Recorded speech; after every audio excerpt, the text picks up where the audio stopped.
দীর্ঘ সময় ধরে দরজায় কড়া নাড়ছিলেন আত্মীয়রা। ভেতর থেকে কোনো সাড়া না পেয়ে অবশেষে দরজা ভেঙে তারা দেখেন বিছানার ওপর রক্তাক্ত অবস্থায় পড়ে আছে দুই শিশুর গলাকাটা মরদেহ।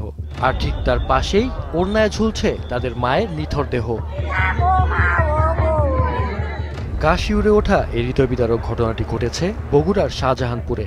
মঙ্গলবার দুপুর প্রায় 12টার দিকে উপজেলার খলিশাকান্দি গ্রাম থেকে উদ্ধার করা হয় 3টি মরদেহ।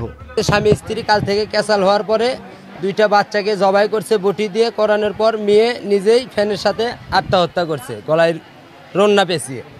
এই পর্যন্ত আমরা জানতে পারছি। এখন বাদবাকি প্রশাসনের লোক আসছে, তারা দেখতেছে আর কি। হত্যার কারণ কি মনে করবো? আমার কথা হচ্ছে জামাই খুন করছে। রে জামাই থাকার সত্ত্বে কেমনে হলো? মা কোনোদিন হয় না এরকম সন্তান, দুই সন্তান কেউ কোনো মা মারে ফেলে দিবি? মেয়ের বাপের কাছে ফোন দিছে জামাই যে আপনার মেয়ে 3 লাখ টাকা শুদ্ধ আপনার মেয়েকে নিয়ে যান। কি ব্যাপারে এ ধরনের কথা কলা? তারপরে জামাইয়ের ফোন কাটে দিয়ে মেয়ের কাছে ফোন দিছে, মেয়ে আর বাপের ফোন রিসিভ করেনি। আমাকে ছোল কোনোদিন নিজের ছোলকে নিজে হত্যা করেনি, জামাই এই ঘটনা করছে। নিহত গৃহবধূ সাদিয়া বেগম ভান্ডার পাইকার গ্রামের মোফাজ্জল হোসেনের মেয়ে। 6 বছর আগে তার বিয়ে হয় খলিশাকান্দি গ্রামের সেনা সদস্য সাদাত হোসেন কাজলের সঙ্গে। নিহত 2 শিশু হলো তাদের 5 বছরের মেয়ে ও 7 মাসের ছেলে। পুলিশ জানায় খবর পেয়ে তারা দ্রুত ঘটনাস্থলে পৌঁছে মরদেহ উদ্ধার করে ময়নাতদন্তের জন্য শহীদ জিয়াউর রহমান মেডিকেল কলেজ হাসপাতাল মর্গে পাঠিয়েছে।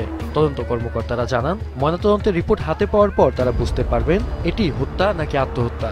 নিহত নারী স্বামীকে জিজ্ঞাসাবাদের জন্য থানায় নেওয়া হয়েছে। এই বাড়িটা একটা সেনা সদস্যের বাড়ি, নাম কাজল। তিনি ময়মনসিংহে চাকরি করেন। তিনি 1 সপ্তাহ যাবৎ আছেন এখানে। 2টো বাচ্চার হত্যা হয়েছে এবং স্বাভাবিক দৃষ্টিতে মনে হচ্ছে যে তাদের মা, সেটা হচ্ছে একটা আত্মহত্যার ঘটনাও এখানে আছে স্বাভাবিক দৃষ্টিতে। তবে সবকিছু আমরা ক্লিয়ারলি বলতে পারবো মেডিকেল রিপোর্টের পর।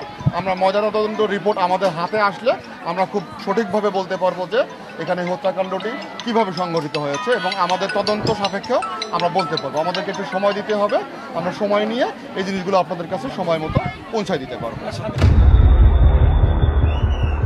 এটি নৃশংস কোনো হত্যাকাণ্ড নাকি আত্মহত্যা তা নিয়ে পুরো এলাকায় চলছে নানা আলোচনা। পুলিশের আনুষ্ঠানিক বক্তব্য না পাওয়া পর্যন্ত রহস্য আরও গভীর হচ্ছে। মাহফুজুল হাসান, মাছরাঙা নিউজ ডেস্ক।